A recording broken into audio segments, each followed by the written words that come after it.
Your chemistry classroom. प्यारे बच्चों, आज हम सॉलिड्स की पैकिंग का फर्स्ट स्टेप स्टार्ट करेंगे। तो शुरू में कुछ एक डेफिनेशंस हैं जो हमारे लिए जानना बहुत जरूरी है। तो लेट्स सी दैट। तो सबसे पहली बात, व्हाट इज लैटिस पॉइंट। फिर हम स्पेस लैटिस, क्रिस्टल लैटिस की बात करेंगे। देखो, अगर कोई बिल्डिंग बनानी हो तो क्या ऐसा होता है कि आप लोग मजदूरों को बुलाते हो, मिस्त्री को बुलाते हो और उसको बोलते हो चल भाई बिल्डिंग बना दे। पहले बिल्डिंग का ब्लूप्रिंट तैयार होता है ना। आपने देखा होगा जब भी किसी के घर का काम लगता है तो पहले वो डिमार्केशन करते हैं कि जो भी उसका मैप बना होता है, कहाँ पे रूम बनेगा, कहाँ पे किचन बनेगी, कहाँ पे लॉबी बनेगी, वो पूरे का पूरा कागज के ऊपर, एक कागज के पीस के ऊपर जो ड्राइंग बनी होती है, जो मैप बना होता है, उसको जमीन पे बनाया जाता है, राइट। उसके बाद नींव निकाल ली जाती है, देन बिल्डिंग बनना स्टार्ट हो जाती है। मतलब कहने का, सॉलिड्स के अंदर भी जब क्रिस्टल बनता है, क्रिस्टल की शेप्स डिफरेंट डिफरेंट है। तो उस क्रिस्टल को बनाने के लिए कॉन्स्टिट्यूएंट, एटम्स, आयंस और मॉलिक्यूल्स, जो भी कॉन्स्टिट्यूएंट पार्टिकल्स हैं, उनको कहां पे लगना है। कोई ना कोई तो ब्लूप्रिंट होना चाहिए ना। तो उनको कहां पे लगना है, वो जो मैप है कि अगर उसको क्यूब बनना है तो किस तरीके से अटैच होना पड़ेगा, अगर उसको मोनोक्लिनिक अरेंजमेंट में जाना है तो कैसे अटैच होना पड़ेगा, वो एक हाइपोथेटिकल पॉइंट्स हैं स्पेस के अंदर। There are hypothetical points in space in 3 dimension, कि अगर इसको ये बनाना है तो एक पॉइंट यहां होगा, एक यहां होगा, एक यहां, एक यहां, 3 डायमेंशनली। तो उन पर्टिकुलर पॉइंट्स को हम क्या बोल देते हैं, लैटिस पॉइंट। ठीक है। The crystalline solids have definite orderly arrangement of their constituent particles in 3 dimensions. Okay, तो मेन बात क्या है, the position of these particles. उन पार्टिकल्स की क्रिस्टल में पोजीशन क्या है, टू वन अनदर, एक दूसरे के नजदीक, usually shown by points, is known as lattice point.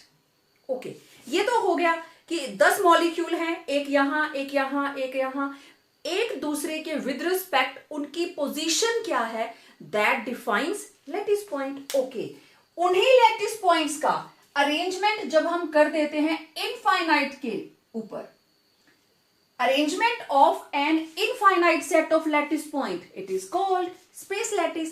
Infinity, बहुत ज्यादा, काउंटलेस, तो स्पेस के अंदर 3 डायमेंशनली वो कैसे एडजस्ट हुए, that will be known as space lattice. Okay, अब देखो, स्पेस के अंदर एटम्स, आयॉन्स और मॉलिक्यूल्स ने कौन कौन सी पोजीशंस ऑक्यूपाई की। ये तो हाइपोथेटिकल पॉइंट्स थे, ठीक, उनका पूरा अरेंजमेंट स्पेस लैटिस हो गया।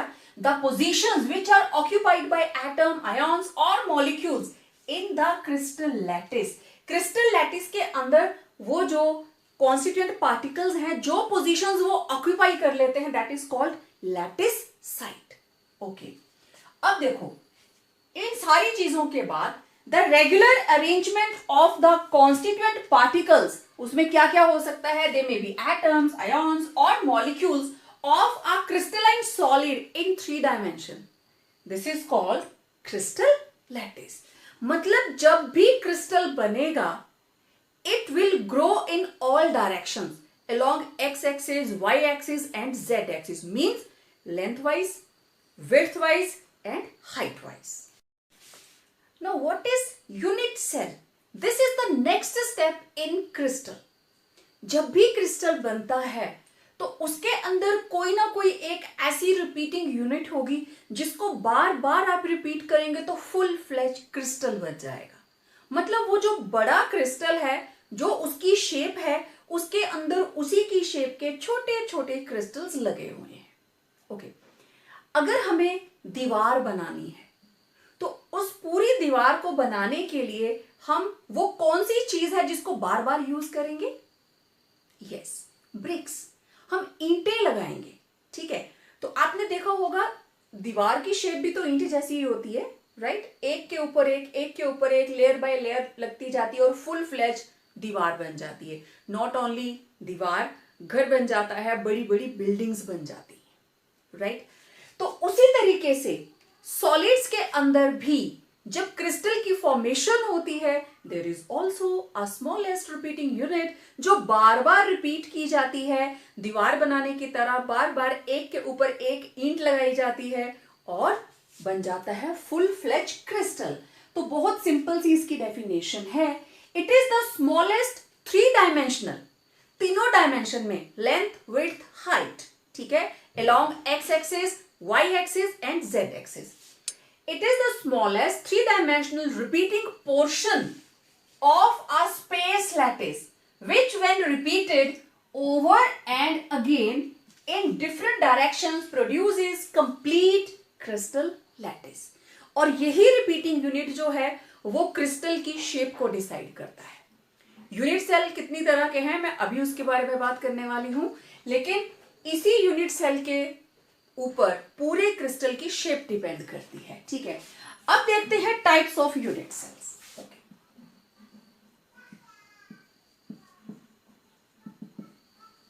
बेसिकली हम यूनिट सेल को दो तरह से क्लासिफाई करते हैं, एक होते हैं प्रिमिटिव और दूसरों को हम बोल देते हैं नॉन प्रिमिटिव, और इसको बोलते हैं सेंटर, ठीक है।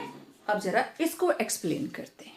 सो टाइप्स ऑफ यूनिट सेल की बात करें तो मैंने आपको बताया these are of two types, primitive and non primitive, और नॉन प्रिमिटिव को और क्या बोलते हैं, सेंटर।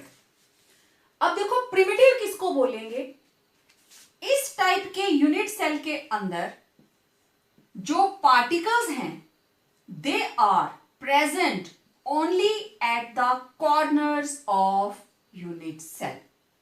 ये आपका कमरा ले लीजिए और ये रूफ है, ये फ्लोर है, तो चार कॉर्नर नीचे, चार कॉर्नर ऊपर, तो एटम कहां प्रेजेंट है, at the corner of each unit cell, ठीक है। तो these are the unit cells which have particles at corners only, और इनको हम और क्या बोलते हैं, simple unit cell. This is also known as simple unit cell. तो यहां पे पार्टिकल सिर्फ कॉर्नर्स के ऊपर है, ओके। नॉन प्रिमिटिव, प्रिमिटिव में तो यही आया, तो नॉन प्रिमिटिव में या सेंटर्ड में कौन कौन आएगा, एटम्स कॉर्नर्स पे भी होंगी और कुछ और पोजीशंस के ऊपर भी होंगी, और वो कुछ और पोजीशंस कौन कौन सी हैं, it may be face centred, it may be body centred, it may be and centred. Now what does this mean, देखें, फेस सेंटर्ड का मतलब ये हमारे पास यूनिट सेल, तो प्रिमिटिव के हिसाब से इस यूनिट सेल के अंदर एटम्स प्रेजेंट हैं कॉर्नर के ऊपर, राइट। तो टोटल 8 कॉर्नर्स। अब आप अपने रूम के फेसेस देखिए, 4 तो वॉल्स हो गई, 1 2 3 4, roof and floor, total 6 faces.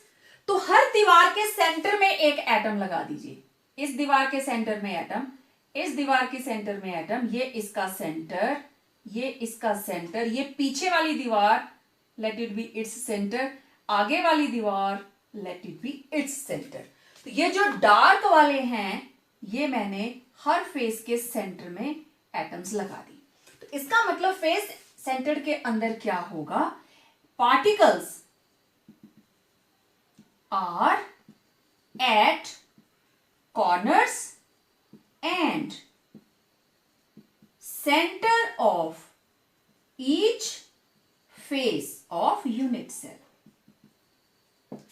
तो किसको हम फेस सेंटर्ड यूनिट सेल बोल देंगे, in which the particles are present at corners and centre of each face, ठीक है। अब सेकंड देखें, what is the meaning of body centred, ये था फेस सेंटर, ओके। तो बॉडी सेंटर से आपको थोड़ा सा तो पता चल रहा है कि अगेन मैं यहां बनाऊंगी एक यूनिट सेल, और उस यूनिट सेल के अंदर कॉर्नर्स के ऊपर एटम्स तो होंगी ही होंगी, उसके अलावा इस पूरे यूनिट सेल के बॉडी के सेंटर में, जैसे आपका रूम, और रूम के बिल्कुल सेंटर में कुछ आपने आर्टिकल रख दिया स्पेस में, ठीक, तो that is called body centre. तो यहां पे क्या होगा, particles are at corners and body centre of unit cell, right, okay. अब देखो next is end centre.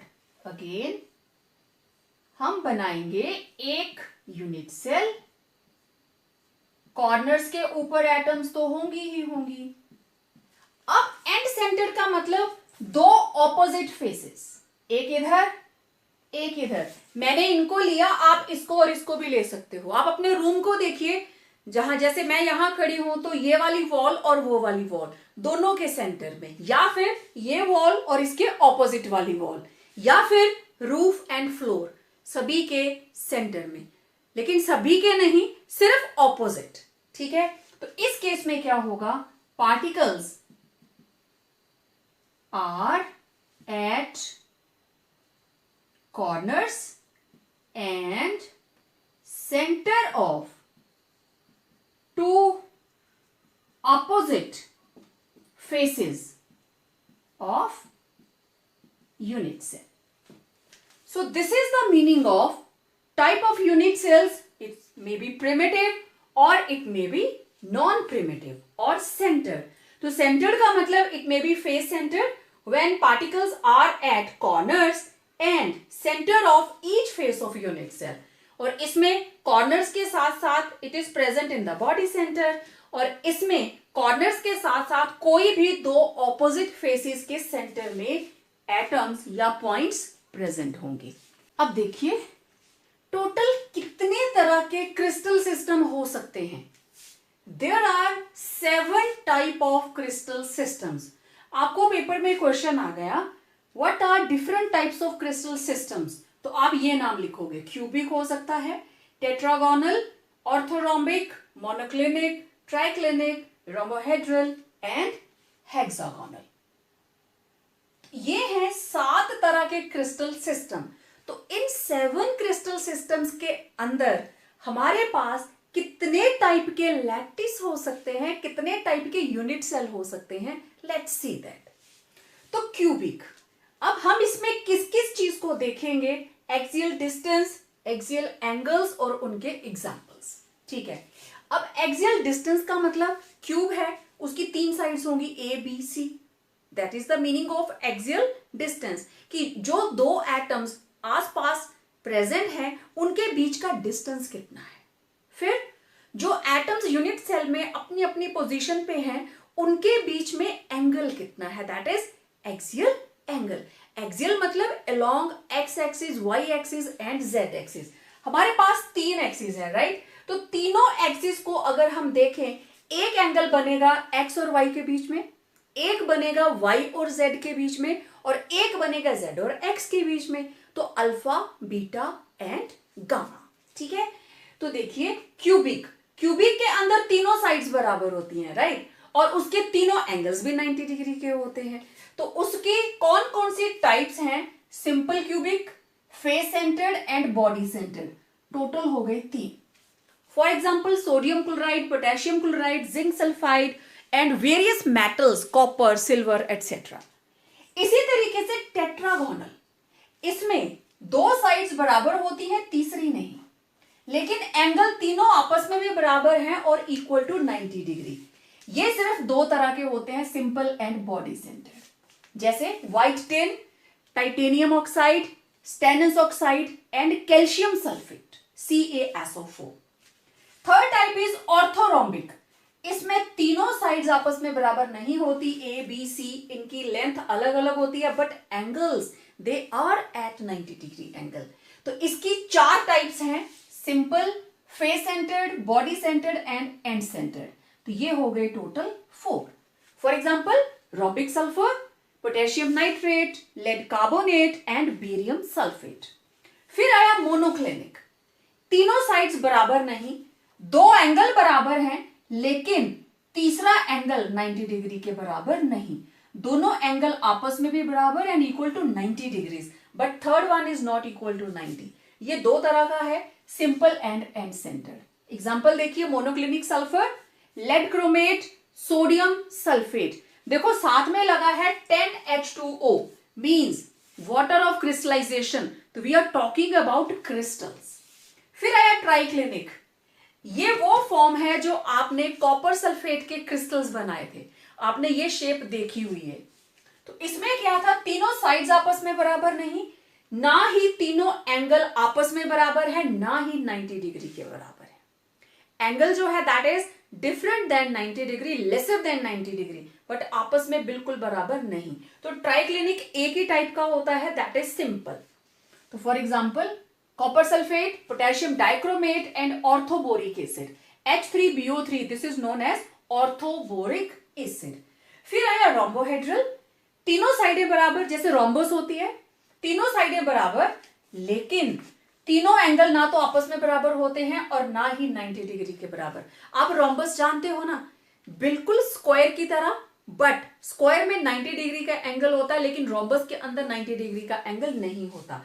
Eight this arrangement is 3 dimensional.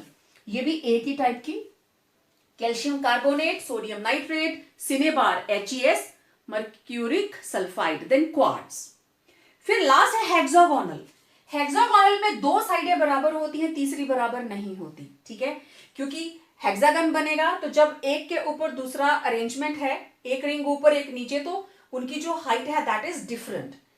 दो एंगल 90 डिग्री के बराबर और तीसरा angle it will B 120 degrees, ठीक है। और एक ही टाइप का है, it is simple, means primitive type. For example graphite. अब आप ग्रेफाइट का स्ट्रक्चर प्रीवियस वीडियो में देख चुके हो, zinc oxide, then beryllium oxide and cadmium sulphide. अब जरा इनका टोटल करें, कितने तरह के हमारे पास लैटिस आ रहे हैं। चलिए काउंट करते हैं। 3 + 2 5, 5 + 4 9, 9 + 2 11, 11 + 3 14। तो ये आए हमारे पास टोटल 14 टाइप ऑफ लैटिस, और इनको बोलते हैं ब्रेवियस लैटिस। तो ये जो 14 टाइप के लैटिस हमारे पास आए हैं, these are known as Bravais lattice after the name of French mathematician Auguste Bravais. तो उसी ने पहली बार इन सभी का टोटल किया था कि various type of crystal system के अंदर कितनी तरह के हमारे पास यूनिट सेल हो सकते हैं। He was the first to calculate and it is 14 till 14, तब भी 14 था, टिल नाउ इट इज 14। अभी तक इसके अलावा और कोई क्रिस्टल सिस्टम डिस्कवर नहीं हुआ है। So it was 7 crystal system and 14 Bravais lattice. तो आप लोगों ने इस टेबल को प्रॉपरली अपनी कॉपी में नोट करना है, क्योंकि 1 नंबर का क्वेश्चन कहीं से भी आ सकता है।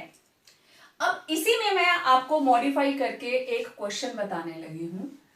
This is cubic and it is the most symmetrical crystal system. Cubic जो है it is the most symmetrical. तो अब इसकी एक और एक्सट्रीम होगी, बिल्कुल। तो ये रहा हमारे पास triclinic. This is most unsymmetrical crystal system। 1 नंबर का क्वेश्चन कहीं से भी पूछा जा सकता है। हम ये नहीं बोलते कि यही आएगा यही आएगा, इनमें से कुछ भी पूछा जा सकता है। तो इनको भी आपने पिन पॉइंट करके, मैंने तो रब करके लिख दिया, बट आप लोगों ने इस टेबल के नीचे इसको नोट कर लेना है। Now one more very important topic, that is calculation of number of atoms per unit cell. One by one हम हर तरह के यूनिट सेल के बारे में बात करेंगे। How to calculate number of atoms per unit cell। देखिए, सबसे पहले हम बात करेंगे सिंपल क्यूबिक यूनिट सेल के बारे में, और जिसको हम बोल देते हैं प्रिमिटिव। तो हम क्यूबिक की बात कर रहे हैं, सिंपल क्यूबिक यूनिट सेल। तो पहले मैं इसका डायग्राम बना लेती हूं।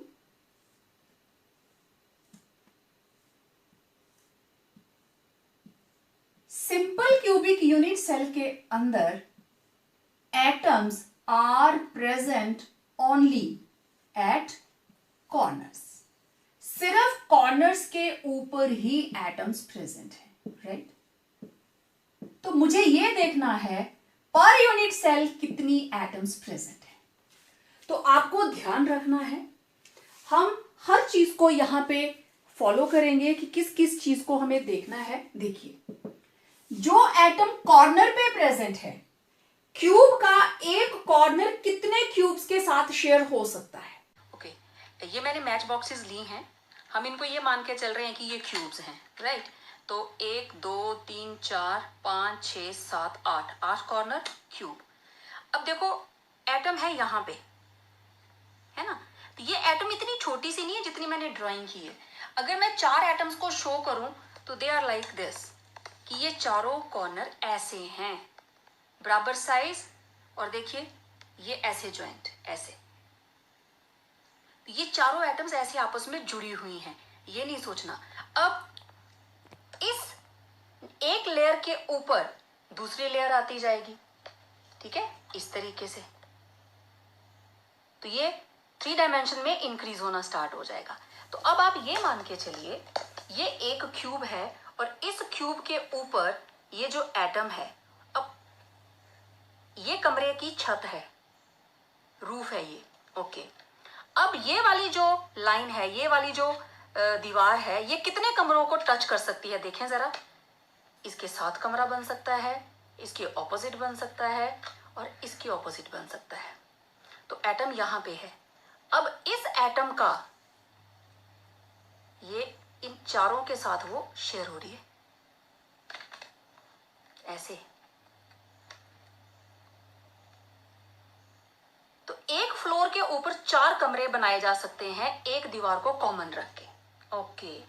अब जो इसकी टॉप है, जो इसकी छत है, अगर मैं इसके ऊपर दूसरी मंजिल बनाती हूं तो क्या हो जाएगा? टोटल कितने कमरे हो गए? ये देखिए, यहां पे जो बीच में एटम थी, नीचे वाली बिल्डिंग की तो वो छत है, अब ऊपर वाली बिल्डिंग के लिए वो क्या बन गई? फ्लोर। तो एक कॉमन पिलर जो है वो मैक्सिमम 8 कमरों में शेयर हो सकता है। सोचकर देखिए, सेंटर में पिलर, उसके सामने रूम, उसके ऑपोजिट, पहले वाले के ऑपोजिट, ये देखिए, ये है वो एक पिलर बीच में, तो ये इससे भी टच कर सकता है, इससे भी और इससे भी। सेम 4 कमरे हमने ये लीजिए ऊपर बना दिए, तो टोटल हो गए 8। जैसे हम ये देखें कि ये हमारे पास 4 कमरे हैं और ये रहा एक सेंटर में पिलर, ओके, बिल्डिंग बन गई, ये बन गया ग्राउंड फ्लोर।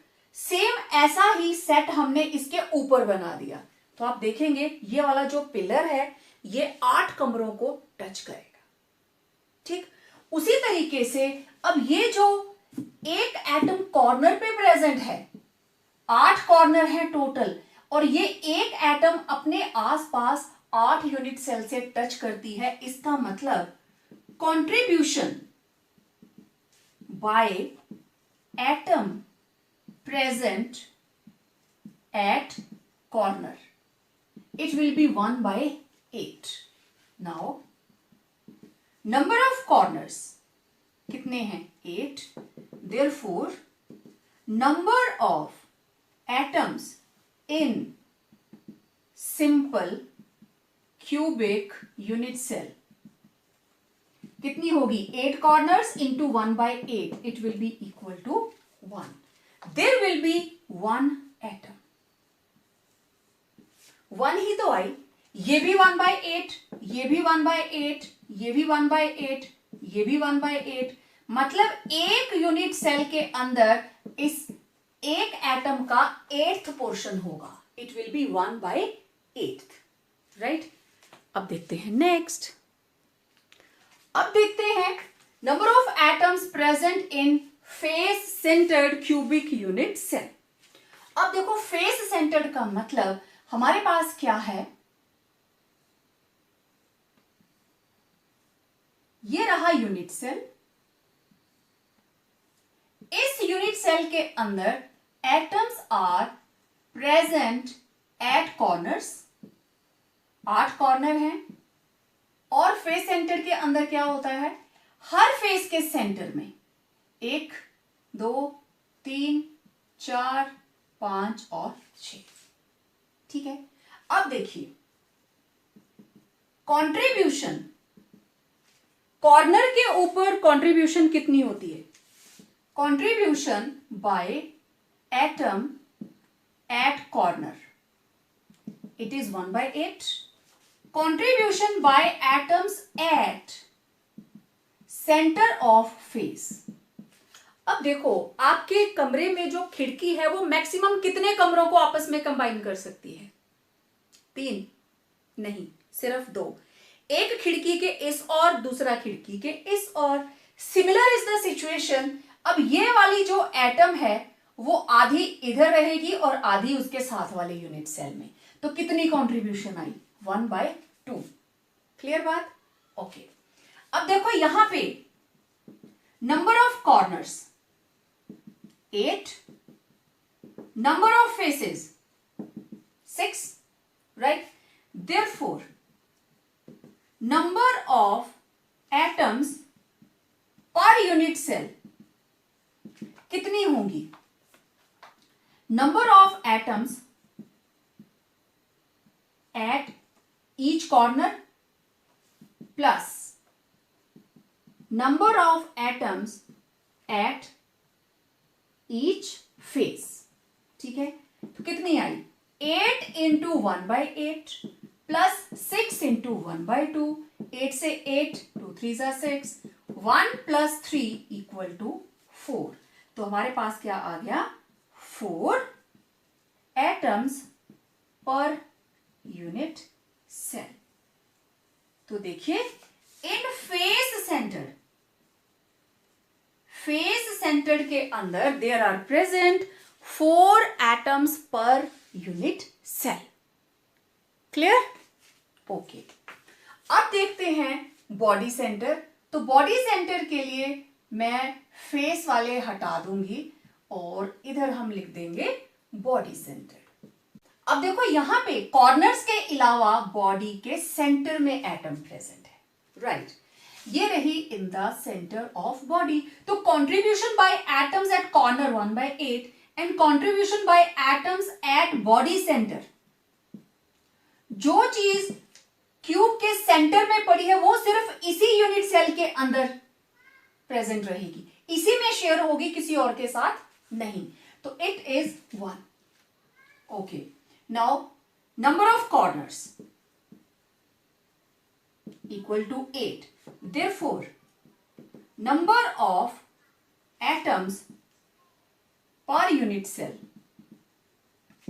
किसके बराबर होंगी,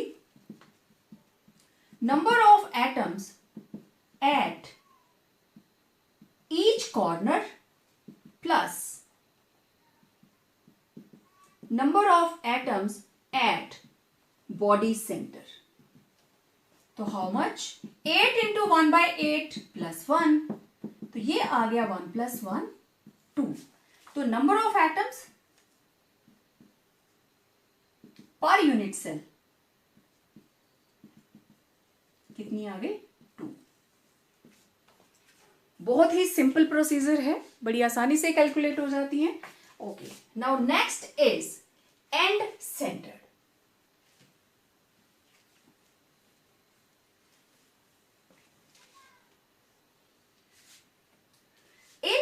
ऑफ एंड सेंटर आपको कोई भी 2 ऑपोजिट एंड्स लेने हैं, लेट इट बी 1 2, ओके, ठीक है। अब देखिए contribution by atoms at corners 1/8 and contribution by atoms at face, क्योंकि एंड है, एंड सेंटर है लेकिन है तो फेस के ऊपर, इट विल बी 1/2। अब देखिए इसमें ऑपोजिट फेसेस कितने हैं, 2।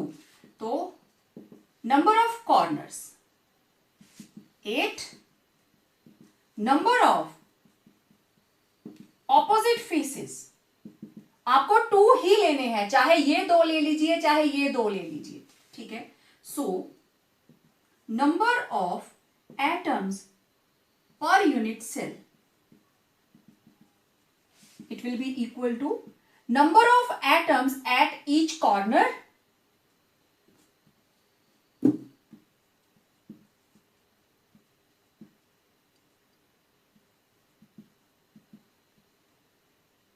plus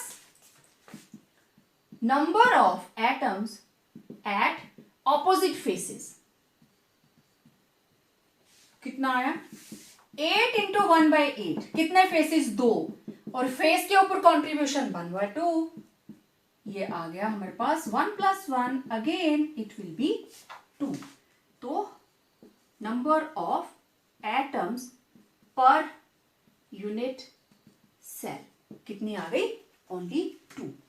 सो इस तरीके से आप number of atoms per unit cell calculate कर सकते हैं।